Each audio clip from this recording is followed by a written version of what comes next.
Today I will speak about Paavo Heininen's post-serial opera Silkkirumpu, called in English The Damask Drum. I will introduce two musical numbers in which striking interruptions of the musical flow have a remarkable role in the unfolding of the drama. The plot of Silkkirumpu is straightforward. A princess gives her old gardener a false promise of love as a price of making music for her on a damask drum. The gardener spends his life in hopeless efforts to make music with such an instrument, eventually losing his mind and finally drowning himself in a lake. After his death, the gardener rises up from the lake as a dragon who tortures the princess with an illusory drumming sound until she goes mad too. In my presentation, I will discuss two examples of textural interruption as a narrative strategy in Silkkirumpu. The dramatic effects of these examples are different, but their musical designs have a lot in common. Firstly, in both of them, the interruption occurs between two contrasting musical materials.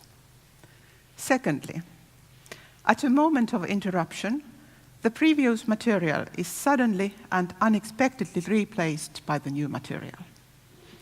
And thirdly, the musical boundary is marked primarily by elements that Leonard Meyer and later Patricia Howland have called secondary parameters of music: temporal and spatial density, dynamics, register, and timbre. My first example is taken from La Folia 2. In this mad scene, the psychotic princess constantly sinks into auditory hallucinations, yet soon is gabbling to her courtiers, asking them to listen to the drumming. Let's listen to the music. You will find the libretto as example 1 and the beginning of the reduced musical score as example 2 in your handouts. I hope that everybody has the handout. Example 2 shows that the music consists of two contrasting materials. One is virtuoso and coloristic, the other is chordal and repetitive. The musical form of La Folia 2 is based on the frequent alteration of the virtuoso and chordal materials, realized in sudden textural interruptions in the musical flow. The music begins with the virtuoso material, which I will discuss first. In the princess's demanding vocal part, the soloist performs complex embellishing figures at a fast tempo and on fast note values.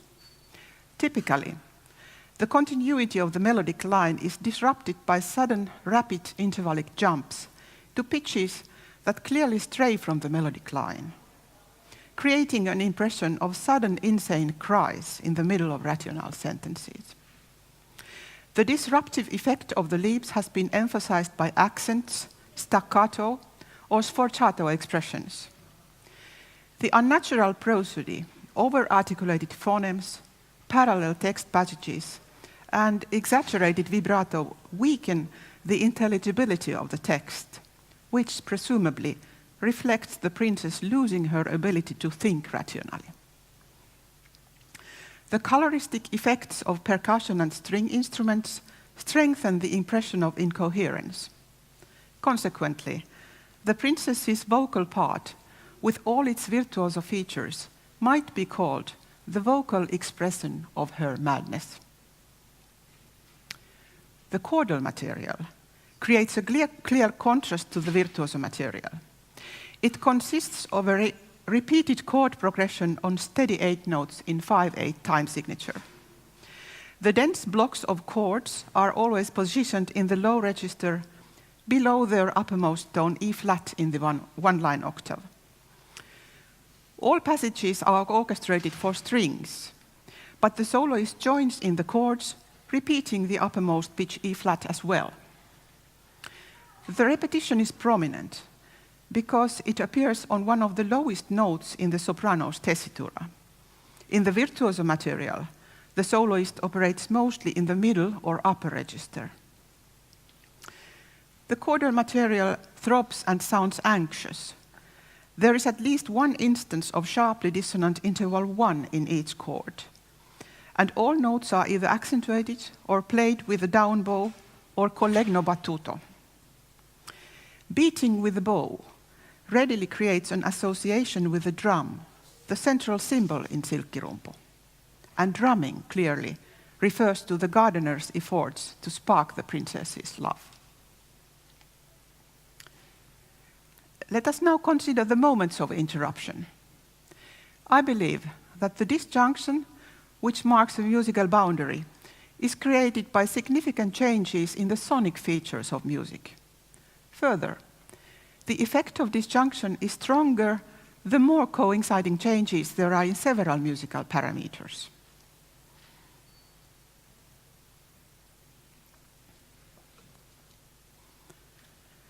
Example 2 shows how the chordal material in measure 1207 supersedes the stable harmonies and the coloristic effects of the virtuoso material almost violently.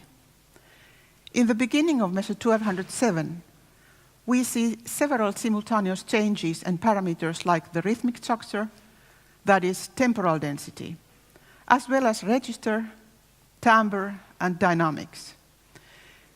There are features that create continuity as well, but the elements marking the boundary are far more striking.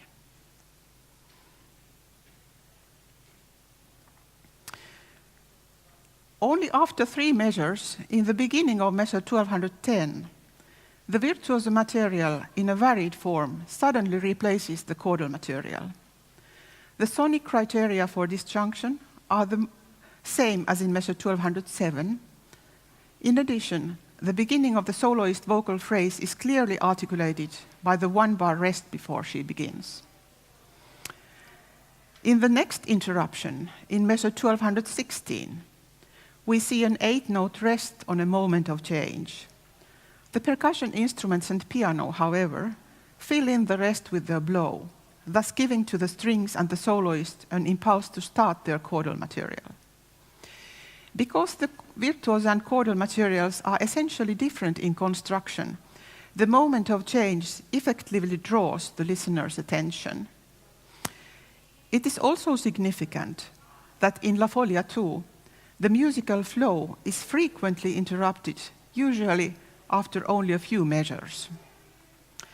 Constant repetitions of the chordal material create an impression that the music starts from the beginning over and over again. How should we interpret the disrupted temporality of La Folia 2 from the perspective of drama? I suggest that the frequent alteration of juxtaposed contrasting musical materials creates a kind of cinematic effect, a musical montage. The term musical montage refers to cinematic montage, a filmic means first introduced by Sergei Eisenstein.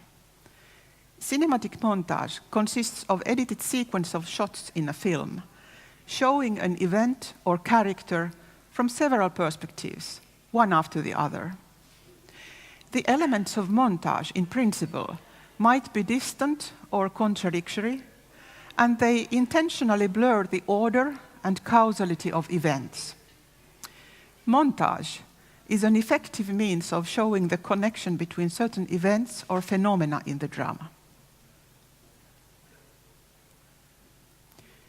Musical montage is a collage consisting of contrasting musical materials. It was employed as a narrative strategy in the 20th century music, which was influenced by cinematic means.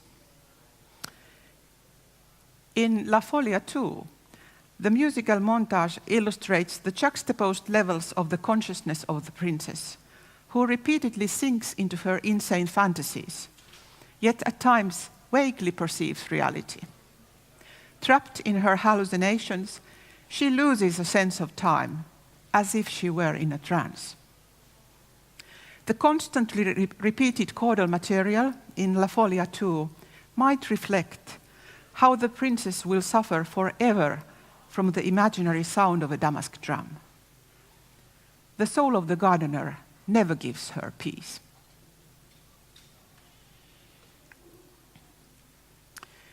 Let us now turn to the second example. It originates in the musical number entitled Memory of a Future That Never Came, which is part of the final scene in Silkkirumpu. All soloists, the chorus, and the orchestra join in this melancholy, reflective musical number. The music reminds of the story's initial circumstances and once more passes through its central events. In the libretto, the title, Memory of a Future That Never Came, is the only clue to the meaning of this musical number. As shown in example 3 in your handouts, the text consists of irrational combinations of syllables invented by the composer. The sound of this artificial language reminds of Japanese, but without any semantic meaning. Consequently, the dramatic meaning and the narrative in this scene are manifested only through the music. The essential element of the musical narrative here is the lyrical orchestral material, which is linked to the opening section of the opera through textural association. The correspondence between the opening section and the lyrical material is primarily based on the secondary parameters of music, which create the overall atmosphere in the passage. In addition, durations, as well as both rhythmic and melodic shapes, are essentially alike. The lyrical material appears at the beginning of the musical number, where it creates a great contrast to the previous material. Further, the lyrical material is recalled briefly at the end of this number, where it is separated from its surroundings by musical interruptions. Let's now listen to the lyrical material at the beginning of the musical number. Please see example 4 on page 4 on your handouts.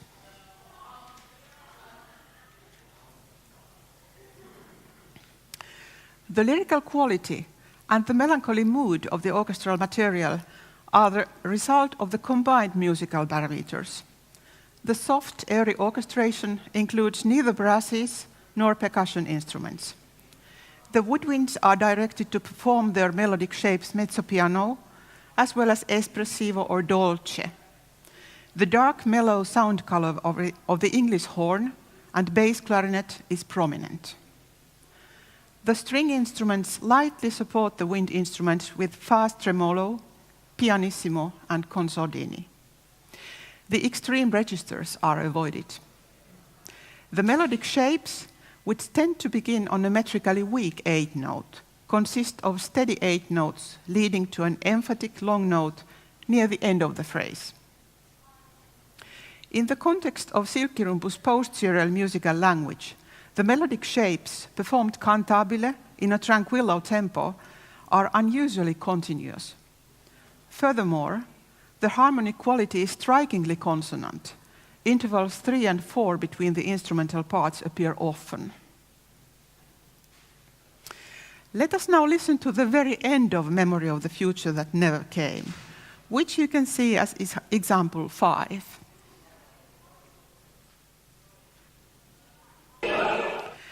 After the lyrical beginning, the music has been remarkably transformed.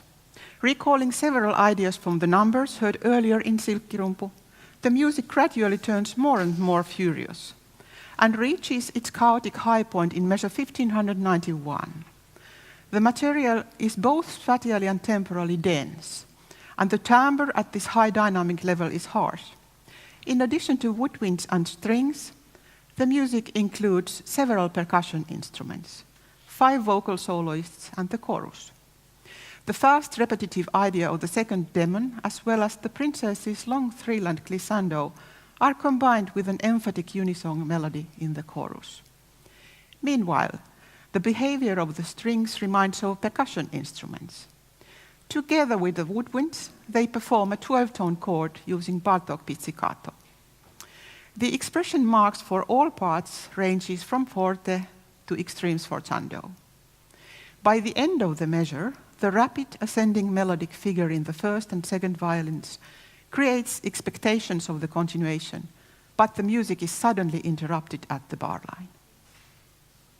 The content of measures 1592 to 1593 creates a great contrast to what was heard immediately before. Now the material is purely instrumental. We can recognize essential similarities in timbral aspects, such as in orchestration, articulation, and instrumental technique, also in register, timbre, tempo, and rhythmic content, as well as in the melodic shape. The reminiscence, however, is fleeting, because only after 2 measures the music is interrupted again. In measure 1594, the lyrical tranquillo material is unexpectedly replaced by manic music in vivacissimo tempo, forte, and extreme sforzando. The manic music consists of the coloristic, paralinguistic effects in the chorus and fast figuration on the strings. At the beginning of measure 1594, the fluttering of trumpets, as well as the laughing and crying of the chorus, instantly changed the atmosphere. To sum up, the lyrical material is clearly separated from its surroundings by several musical parameters. In addition, the interruption both before and after the lyrical material is sudden and complete. How to interpret the unexpected appearances of the lyrical material from the perspective of dramatic content? Musical narrative, as a temporal phenomenon, is manifested in the musical flow. The path of the narrative gradually unfolds in the directed succession of musical events. All kinds of interruptions in the musical flow disrupt the musical narrative as well. As Byron Almen and Robert Hatton explain in Narrative Engagement in 20th Century Music, manipulation of the temporal organization is an important narrative strategy in contemporary music. There are 2 aspects of narrative in general that we must take into account. Firstly, the interruptions blur the temporality of the narrative. Secondly, the narrative might be interrupted in order to show flashbacks from the past. Already the title, Memory of a Future That Never Came, implies the temporal reorganization of the narrative. Sudden recurrences of the lyrical material originating in the opening scene of Silkkirumpu remind the audience of the initial circumstances, hint at the possibility of an alternative outcome to the drama, even in the opera's final scene. According to Claude Bremond and Joshua Banks Mailman, the plot of a story might be considered a network of optional events and actions. Each realized action or event makes other options impossible and leads further to a new moment of choice. Thus, we can imagine several alternative realizations for a single story. What if the story started all over again from the beginning? Is a question we might ask when we, in the final scene of Silkkirumpu, hear the music remind us of the opening section. What if the princess had not been treacherous? What if the gardener had not ended up committing a suicide?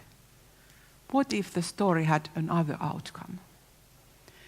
In Silkkirumpu, the brief reminiscence of the lyrical music is irrevocably superseded by the manic material.